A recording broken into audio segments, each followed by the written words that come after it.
Stark question for you, I suppose. What would happen if our heir to the throne was gay? Where would that leave the hereditary principle? It's a question or two that's been addressed this week in the Dutch Parliament, with the country's Prime Minister making clear that any king or queen in the Netherlands could be in a same-sex marriage, which has been legal in Holland since the early 2000s. Would that apply in the UK? And indeed, what lessons do the Dutch royal family have for the Windsors? Let's turn to Rafe Heydel-Mankoo, a constitutional expert on European royalty, here in the studio. I'm delighted to say, Rafe, thanks ever so much for coming in. Pleasure.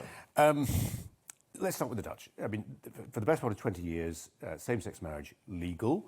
Has that required a change in the law for the royal family? Because I know in the UK there are certain rules that apply to the monarchy that don't apply to the general public. So let's start with the Netherlands. What's the legal position there and how does it evolve? Right. So, well, Netherlands was the first country in the world to legalise same-sex marriages, but it was understood that that wouldn't apply to the royal family because of the issues of succession. And that was something nobody was willing to actually explore until recently. A book was published about Princess Amalia, who is the daughter of King Wilhelm Alexander. She's 17. We know nothing about her personal life whatsoever, but the question was posed, what if she were gay? What would happen?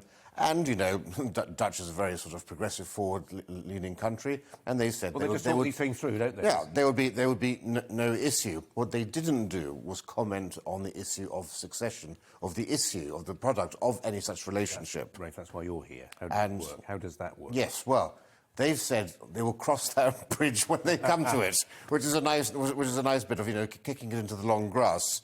So in this country, for example, if you are adopted, you have no rights of succession. If you are illegitimate, you have no rights of succession.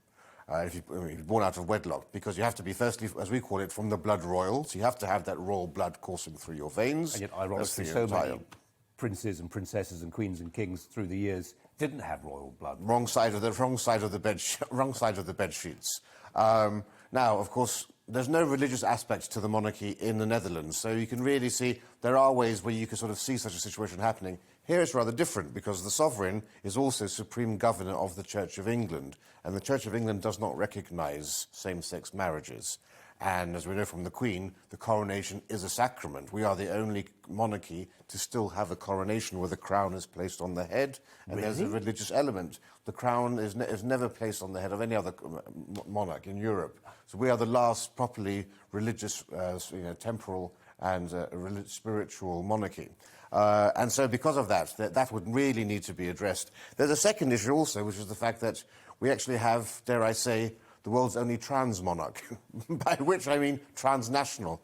It's a monarch that we share with 15 other countries, and some of those countries, particularly in the Caribbean, you think of Grenada, Barbados, Jamaica, don't recognise same-sex marriages, in fact have quite harsh views about homosexuality and so forth.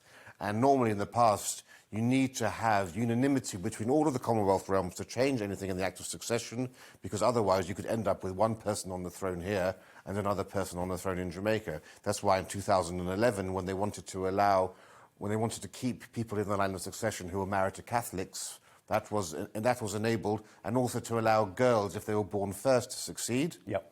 Every parliament of the 16 realms had to pass their own legislation. Otherwise, you could have had a princess as queen here and a prince as king somewhere else. Right, just while we've got you in, and more generally, we were just talking a moment ago about Prince William and maybe taking a bit of a misstep today, following in his father's missteps, you could argue, by weighing into the debate on environmentalism. The Dutch are held up, aren't they, as this sort of bicycling monarchy who somehow keep their nose clean.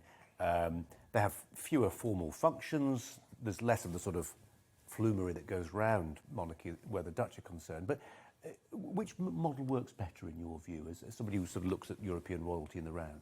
Well, I think monarchies are fascinating for the way that they each seem to adapt and evolve to their own country's particular situation.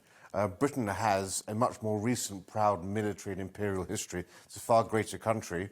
And so the trappings of power are necessarily grander than you would have in Holland, for example. But I think what this really shows is that monarchies, far from the stereotype of being anachronistic, antiquated, harkers of the past, reinforcing inequality in the class system, constitutional monarchies frequently rank as the most advanced, progressive, happy, they're the least corrupt nations. So monarchies are actually at the forefront, and I think in whatever form they come, as long as they're constitutional monarchies, if I were given the choice of living in an unknown republic or an unknown monarchy, I know statistically I'd be far better off living in a monarchy.